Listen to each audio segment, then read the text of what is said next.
हिंदुस्तान के उत्तर प्रदेश का काशी नगर, जिसे आज वाराणसी के नाम से जाना जाता है। इस शहर में विक्रमी संवत 1455 ज्येष्ठ मास की पूर्णिमा को ब्रह्म मुहूर्त में एक अलौकिक शक्ति लहरतारा नामक एक तालाब पर प्रकट होती है।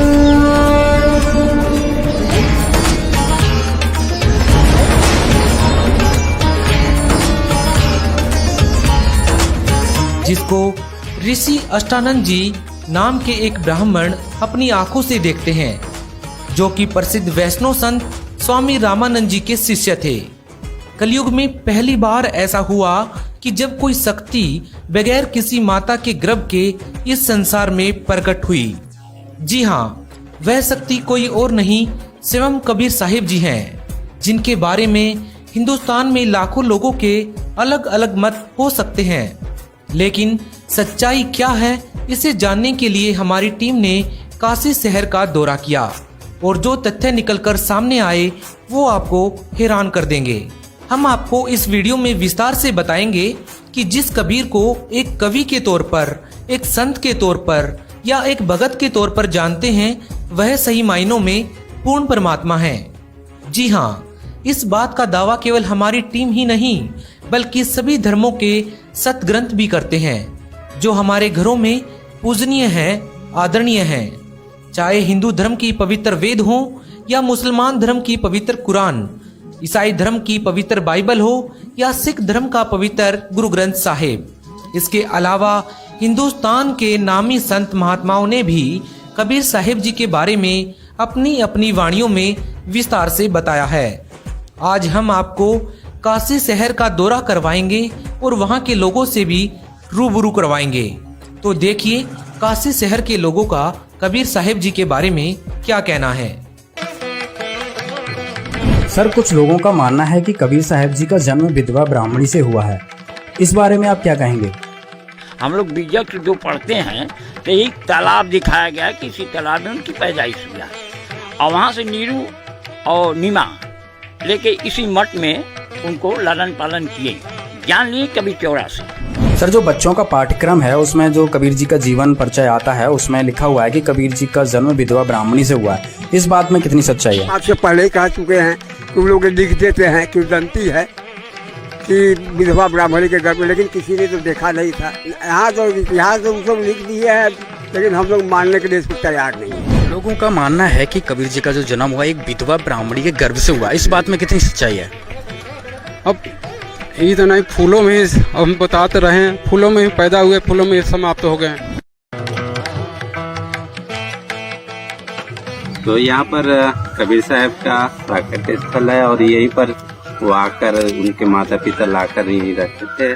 और ये उस समय का प्राचीन मंदिर है जो उस समय भी विद्यमान थे। यहाँ पर आश्रम, उस समय अष्टानंद करके यहाँ एक ऋषि हुआ करते थे जी, वो इसके आश्रम है और ये मंदिर वो प्राचीन है। और ये आप देखेंगे पूरा तालाब है, ये लहरताल, ये गंगा और वर्ण 80 यानी कि ये और लहरतारा के जो तीनों चारों के बीच में जो है वो काशी है। जब लहर गंगा जी अपने पूरे लहर देखते थे बरसात में, तो ये पूरे भरा हुआ स्थल होता था। सर, हमारी किताबों में कबीर साहिब जी का जीवन परिचय आता है जिसमें लिखा हुआ है कि कबीर जी का जन्म जो विधवा ब्राह्मणी के गर्भ से हुआ है। इस बारे में आप क्या कहेंगे? ये तो सरासर ये ब्राह्मणों के अपने तरह से बनाया, क्योंकि विधवा ब्राह्मणी क्या होते तो उसके खानदान सारी चीज पता होता है और वो क्यों छोड़ के जाते उसके सारे कुल का पता होता और तब वो नीरू नीमा को नहीं मिलते हैं। और क्योंकि ऐसा मान्यता है कबीर जी को प्रगट स्थल प्रगट है, ऐसा मान्यता है। और उनकी लास्ट में भी वही स्थिति है कि कमल के फूल में मिले और लास्ट में भी कमल हो गया, जो उनकी डेड बॉडी नहीं मिला जब काशी छोड़कर उन्होंने मगहर अपना, ऐसा मान्यता था कि मगहर में मरने से गधा होते हैं और काशी में मरने से मुक्ति होते हैं। तो कबीर जी ने उन्होंने इस भ्रम को तोड़ने के लिए काशी छोड़कर मगहर गया और उन्होंने अपने शरीर वहीं छोड़े, तो वहाँ भी उनकी डेड बॉडी नहीं मिली, उसकी जगह भी फूल मिले और जो फूल और चादर मिले तो फूल का मंदिर बनाया गया और वहाँ के जो मुसलमान शासक बिजली खां पटा उन्होंने मजार बनाया और वहीं से कुछ फूल लाकर जहाँ कबीर जी रहा करते थे वहाँ पर एक समाधि दिया गया। यहाँ पर ही ये जो अष्टानंद का विवरण आता है कि जब कबीर जी प्रकट हुए थे तो अष्टानंद को एक प्रकाश दिखा था, तो वो अष्टानंद जी यहीं पर बैठ के तपस्या कर रहे थे। आज भी उनकी यहाँ पे अष्टानंद की, ये आप सामने देखिए, ये उनकी समाधि बनाई गई है। यहाँ से जो उनसे हम जानेंगे। सर, अष्टानंद के बारे में क्या बताएंगे आप? अष्टानंद जी उस समय जो ऐसा मान्यता थे कबीर जी को देखते थे, वो उसकी एक तरह संरक्षक थे और वो यहाँ पर बैठते थे और बाद में उनकी ये समाधि यहाँ पर दिया गया। उस समय भी ये आश्रम हुआ करते थे। कबीर जी जब प्रकट हुए थे तो उन्होंने उन आंखों से देखा हुआ था, इस चीज का प्रमाण? हाँ जी, उन्होंने देखा था कि कुछ प्रकाश आया, फिर बाद में उनको नीरू नीमा को मिला तब भी पता चला। तो यहाँ पर दोस्तों अभी दिखाया ये अष्टानंद की यहाँ पे समाधि बनी हुई है। तो जो इतिहास में 600 साल पुराना इतिहास है, कोई ज्यादा लाखों वर्ष पुराना इतिहास नहीं है जिसको ना माना जाए। इससे अब एक चीज सिद्ध हो गया, ग्राउंड रिपोर्ट आपको दिखाई, इस पे स्पष्ट हो गया कि कबीर जी सशरीर प्रकट हुए थे। यहाँ के जो लोग हैं इनको मूल जानकारी है कि कबीर जी का किसी भी माता पिता से उनका जन्म नहीं हुआ था, वो सशरीर प्रकट हुए थे।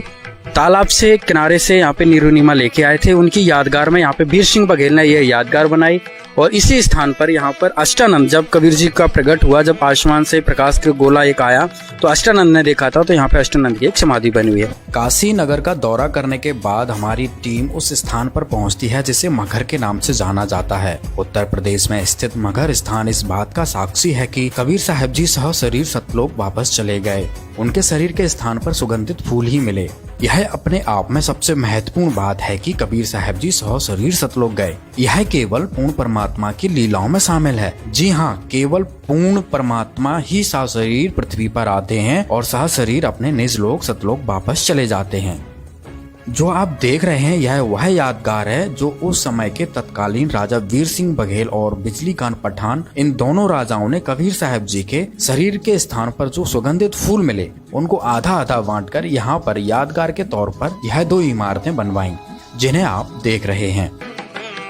ये वो जगह है जहाँ से कबीर साहिब जी सशरीर सतलोक चले गए थे और उनके शरीर के स्थान पर फूल मिले थे। कबीर साहिब जी द्वारा दी गई मानवता की शिक्षा को सिरोधार्य करके हिंदू और मुसलमानों से उन फूलों को आधा आधा बांट लिया। यहाँ हिंदुओं ने यादगार के रूप में मंदिर बनवा दिया और मुसलमानों ने ये मस्जिद। काशी और मगहर की यात्रा के बाद तथा इतिहास के प्रमाणों को देखते हुए स्पष्ट हो जाता है कि कबीर साहब जी का न जन्म हुआ और न ही मृत्यु। सशरीर सतलोक से आए थे और सशरीर सतलोक चले गए। यह सब देखने के बाद हम और हमारी टीम ने एक ऐसे शहर का दौरा किया जिसको भरूच के नाम से जाना जाता है। यह भरूच गुजरात के एक शहर में स्थित है। नमस्कार दोस्तों, अभी हम खड़े हैं नर्मदा तट पे जो कि भरूच डिस्ट्रिक्ट में है। जैसा कि हम आपको बताएंगे अभी कि हम जो जीव दत्ता एक भक्त हुए हैं, उन्होंने कबीर साहब की जब परीक्षा ली थी तो यहाँ पर एक वट वृक्ष विशाल बन गया था। तो यहाँ पे कुछ लोकल लोग भी आए हैं, उनसे भी पूरी जानकारी लेंगे। अभी आप ये देख रहे हैं, ये बढ़ी हुई विशाल नर्मदा नदी है। नर्मदा नदी के पार करते हुए जो कबीर वट वृक्ष है वो हम आपको दिखाएंगे। सर, क्या नाम है आपका? पंकज दास। सर, कहाँ रहते हैं आप? भरूच में। सर, जो कहते हैं कि कबीर साहब का यहाँ पे एक वट वृक्ष है, तो इसकी क्या पूरी डिटेल है, बताएं। यहाँ कबीर साहब जीवा और दत्ता 2 ब्राह्मण थे। कबीर साहब की परीक्षा ली थी कि अच्छा गुरु कौन है, बढ़िया गुरु कौन है कि जो हमारा जीवन हम उद्धार हो जावे।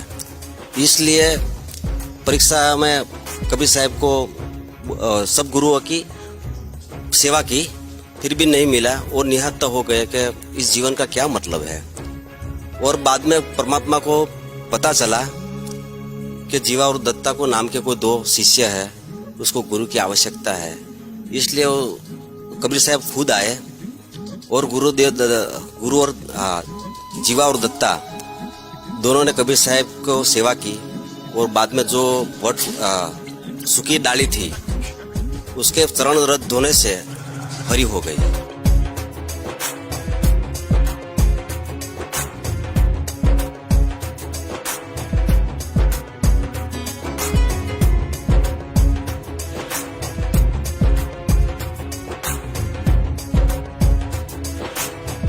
जैसे ये जगह है जहाँ कबीर परमात्मा आए थे एक समय, आज से 600 साल पहले। जीवा दत्ता जी 2 भगत थे उनको पूर्ण गुरु की खोज थी तो उन्होंने ऐसा किया कि पूर्ण गुरु की खोज के लिए एक सूखी पेड़ का डाली रोपा। हाँ, उन्होंने तय किया कि जो गुरु सच्चा होगा तो ये सूखी लकड़ी हरी हो जाएगी। तो ऐसा उनका संकल्प था। तो एक दिन परमात्मा कबीर साहब साधु वेश में यहाँ आए। तो ये दोनों भक्तों ने, दोनों भाइयों ने जाके उनके चरण स्पर्श किया और चरण धोए। तो उससे जो चरणामृत निकला वो उन्होंने लाके सूखी डाली में डाला। ये वो जगह है जहाँ पे उन्होंने सूखी डाली हाँ, ये वही जगह है, ये मेन जगह वही है। ये साथ में जो बना हुआ है तो ये है कबीर साहब जो संत रूप में आए थे वो यहाँ बैठते थे। आज उनके निशानी रूप में चरण पादुका यहाँ है। ये चरण पादुका ओरिजिनल है या कैसी पता नहीं, लेकिन है चरण पादुका।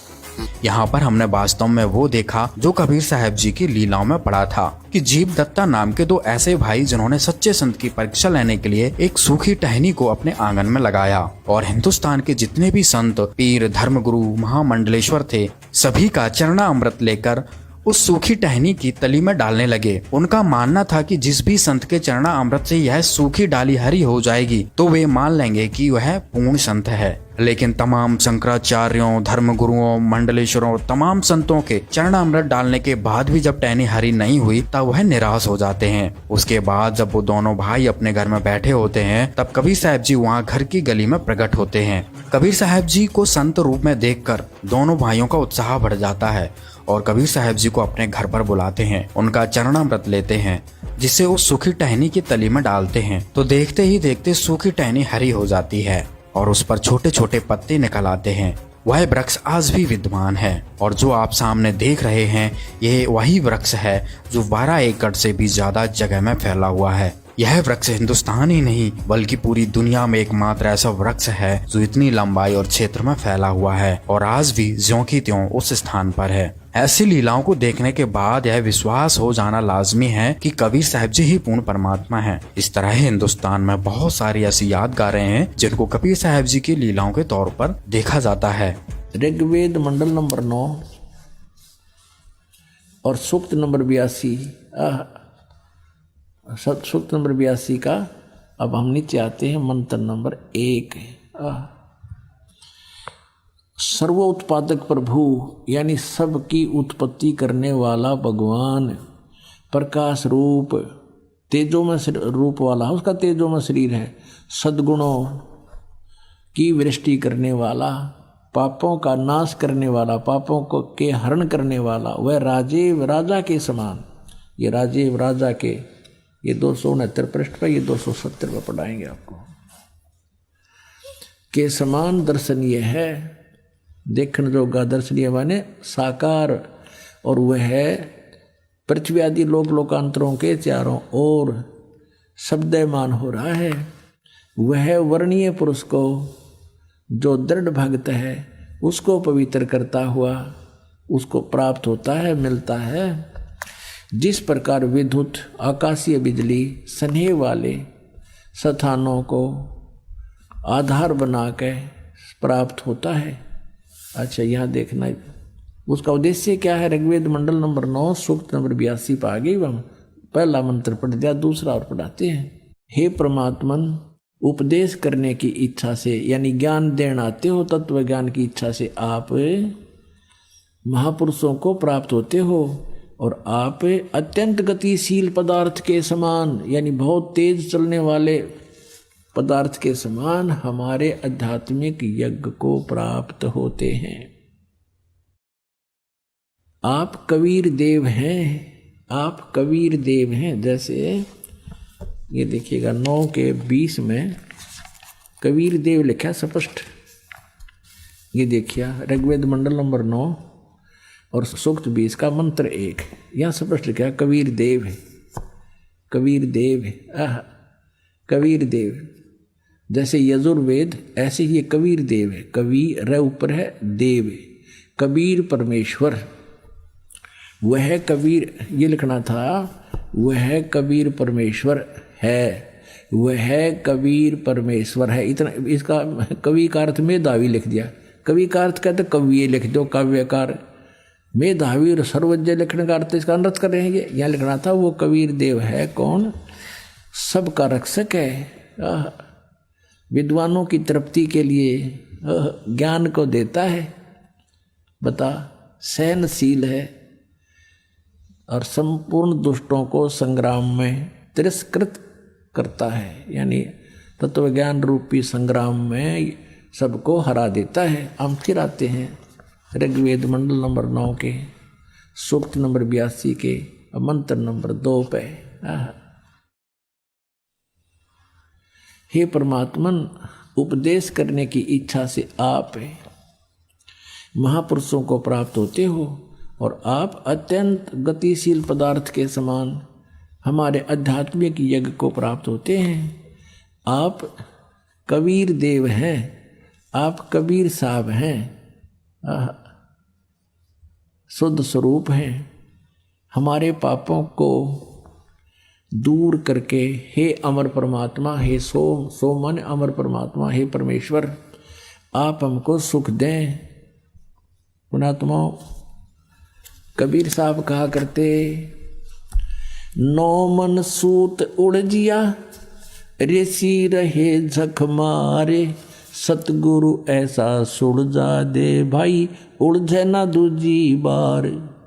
कि ये ऐसा ज्ञान सुलझा देगा सतगुरु, यानी सच्चा ज्ञान देने वाला आध्यात्मिक टीचर, उसको सतगुरु कहते हैं। सतगुरु परमात्मा स्वयं आते हैं, वो सतगुरु की भूमिका भी करते हैं, सब ब्रह्मांडों का संचालन भी वहीं बैठकर करते हैं। और उन्होंने अपने अमृतवाणी सच्चिदानंद घन ब्रह्म की वाणी लिपिबद्ध करवा कर चले गए। उसको समझने की भी सबके बस की बात नहीं। इन वेदों को नहीं समझ सके तो उस वेद ने कैसे समझ लेगा आम आदमी हो? तो एक तत्व ज्ञान है। तो इस दास को बुद्धि दे दी कबीर भगवान ने, परमेश्वर कबीर जी ने, और इस दास को एक सच्चे ज्ञान देने वाला गुरु बना दिया, सतगुरु। वैसे तो सतगुरु वही हैं, पर अपनी कृपा से इस दास को कहते हैं गुरु मेर करे तो काग ते हंस बना दे। हम तक काग थे और कौवे से हंस उन्होंने ही बनाए हैं, सतगुरु ने। अब वो परमात्मा, उसका नाम और क्लियर किया है।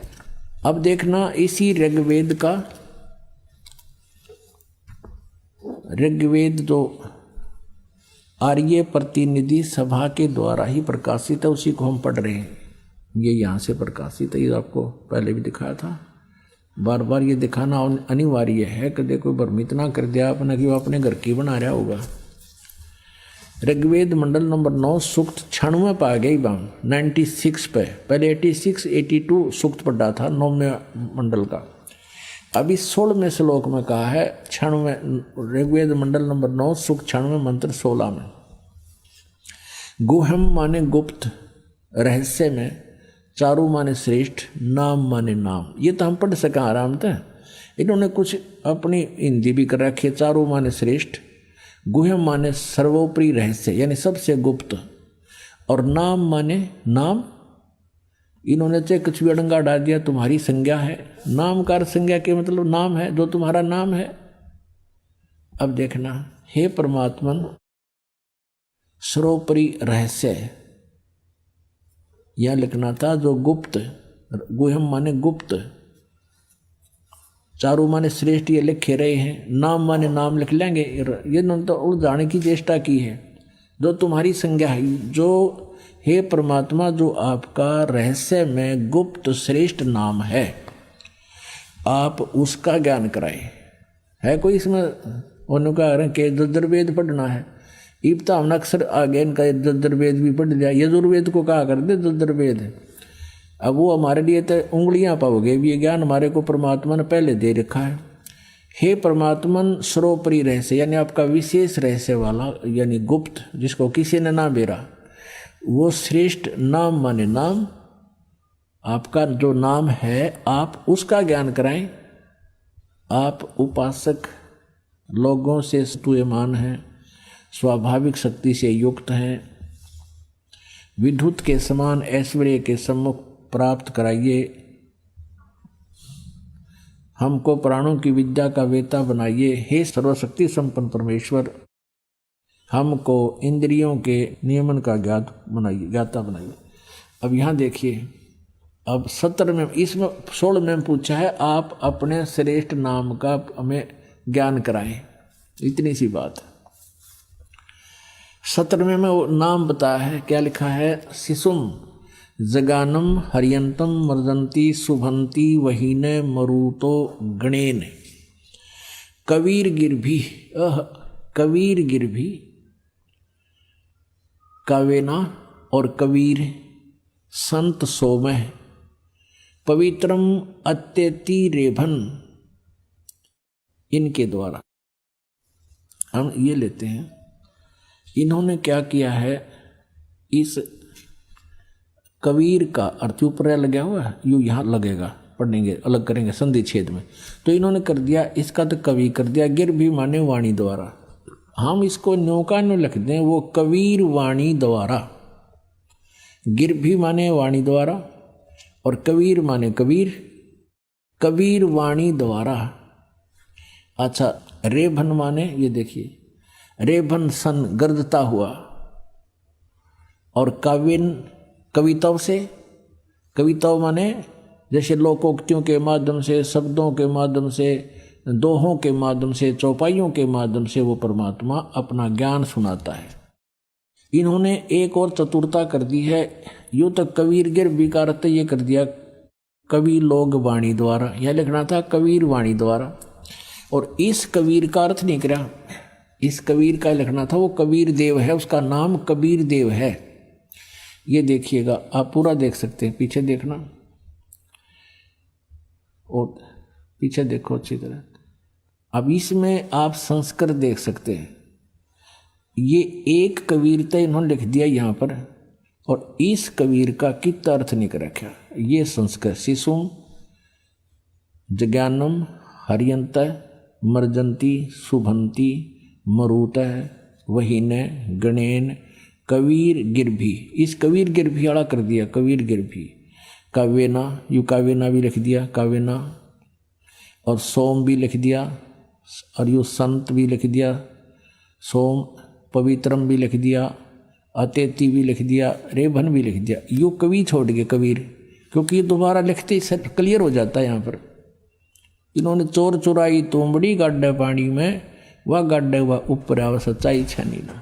हिंदुस्तान के लोगों ने कबीर साहब जी के बारे में केवल पाठ्य पुस्तकों में ही पढ़ा है, लेकिन उनके बारे में यदि आपको सही जानना है तो संत रामपाल जी महाराज जी के मंगल प्रवचन सुनना अनिवार्य है, क्योंकि हिंदुस्तान में सबसे बड़ा यदि वर्ग है तो वह कबीर पंथियों का है। लेकिन हैरान करने वाली बात यह है कि कबीर पंथी भी कबीर साहब जी को सही से नहीं जान सके। कबीर साहब जी को जानने के लिए कबीर सागर का पूरा ज्ञान होना अति आवश्यक है। कबीर सागर के कुछ अध्यायों का अध्ययन करने के बाद कबीर साहब जी के बारे में सब कुछ बता देना संभव नहीं है। संत रामपाल जी महाराज जी ने कबीर सागर के साथ साथ सभी संतों महंतों के ग्रंथों का खूब अध्ययन किया, जिसके बाद यह निष्कर्ष निकाला कि कबीर साहब जी ही वास्तव में पूर्ण परमात्मा हैं। कबीर साहब जी के 623वें प्रकट दिवस पर हम आपको कबीर परमात्मा के बारे में एक जानकारी देंगे। सबसे खुशी की बात तो यह है कि हिंदुस्तान में जगह जगह पर कबीर साहब जी का प्रकट दिवस मनाया जाता है, लेकिन एक जगह ऐसी भी है जहां पर लाखों करोड़ों लोग कबीर साहब को पूर्ण परमात्मा के तौर पर जानते हैं, वह मानते भी हैं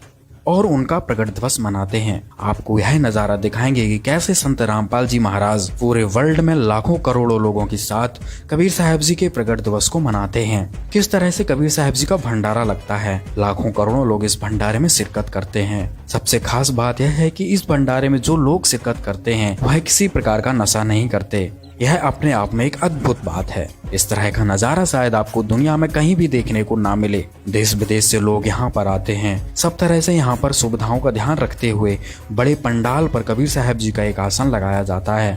अपने आप में विश्व का सबसे बड़ा भंडारा कबीर साहब जी के प्रकट दिवस के रूप में उन्हीं के स्वरूप संत रामपाल जी महाराज जी के सानिध्य में हर वर्ष उनके प्रकट दिवस के उपलक्ष्य में लगता है।